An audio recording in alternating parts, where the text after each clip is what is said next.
Welcome back to another DIY Squaredrop build video.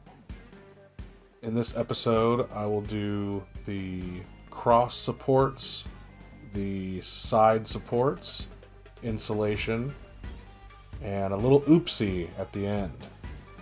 So here I just glued down this second side support. I did the other one in a previous video.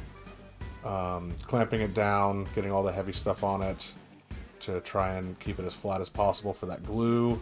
And I'll also add some screws here to add more clamping pressure.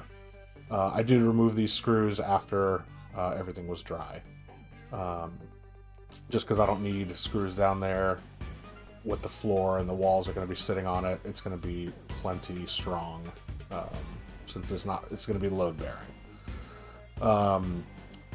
I know it's been a while since I posted a video, and that is because the weather here has been not great on the weekends, and on top of that I had my bachelor party, and then I got sick. So I was finally able to do some work on this week, and here I'm doing the cross supports. I really only got video of this first one. The other video was not that great. So I'm just throwing down a beaded glue and setting that down, getting some clamps on it, as well as a lot more heavy stuff to add to this to keep that glue pressure on. And what you don't see is that I do two more of these. I did those off camera, as I said, and it's coming along.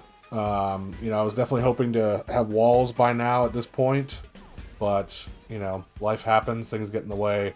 So I don't really see this being done until probably early summer.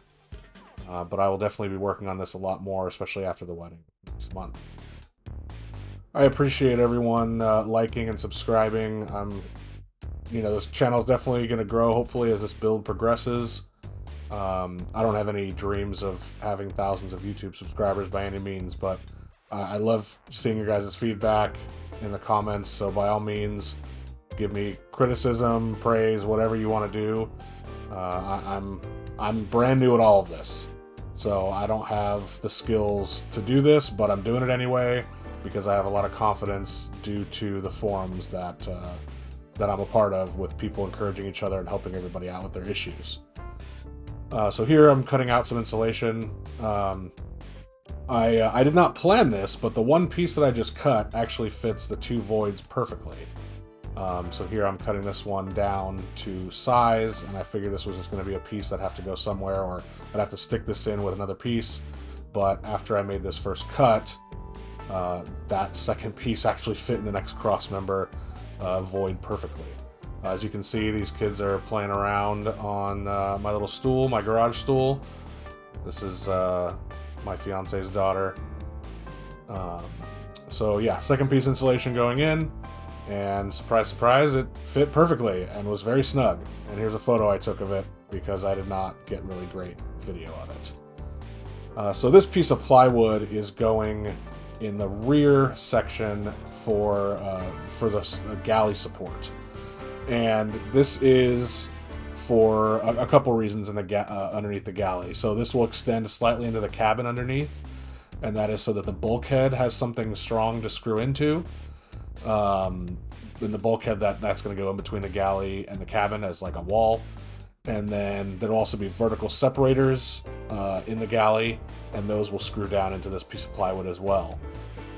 This will also support the weight of the cooler, the stove, the battery, and all the heavy stuff that'll be put back there, including jugs of water.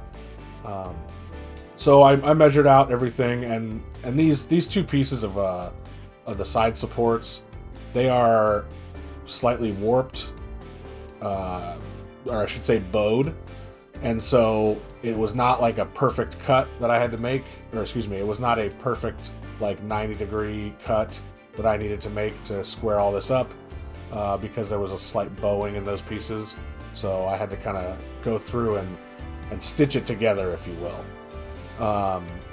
The hard part with this was trying to get it to really fit just right. And so I had to go back a couple different times and get it really so it's nice and snug in there. Well, as snug as could be, all things considered. One of the challenges with this was also getting it to sit flat onto the glue that I'll be putting on here shortly. I just basically put as much heavy weight as possible as I could on it once I got it in the garage, and it's been sitting overnight, and I'll go back out there today, and hopefully it looks good. This section in between this piece of plywood and the other cross member, that will also get a piece of insulation in that. I'll be doing that in the next video, and then putting the top on this, and you'll see how it all comes together and turns into a floor. And then I'll be bolting it down onto it, and I can finally start the walls. So here you can see my fiance's son holding that up for me while I got all the glue in, or got it all spread around. It's I definitely use a lot of glue, and I'm really hoping that it sticks nice and tight, because this is definitely going to be a support piece that I don't want moving at all. And it shouldn't, because it's nice and snug in there and the glue. So we should be fine. So, this is where the oopsie comes into play. I did not realize that I still had this on there when I started moving this. And so the camera fell. And then the tire went into it, and I was like, oh, what's that? And I looked around, I didn't see the camera, because I didn't see it fall. And I ran over the camera with the trailer. And as you can see, my GoPro is a little screwed now. So like and subscribe, and we'll see you in a few days when I post another video. Thankfully, it actually still works. So we'll see you in a few days when I post another video. Take care, and we'll catch you on the next one.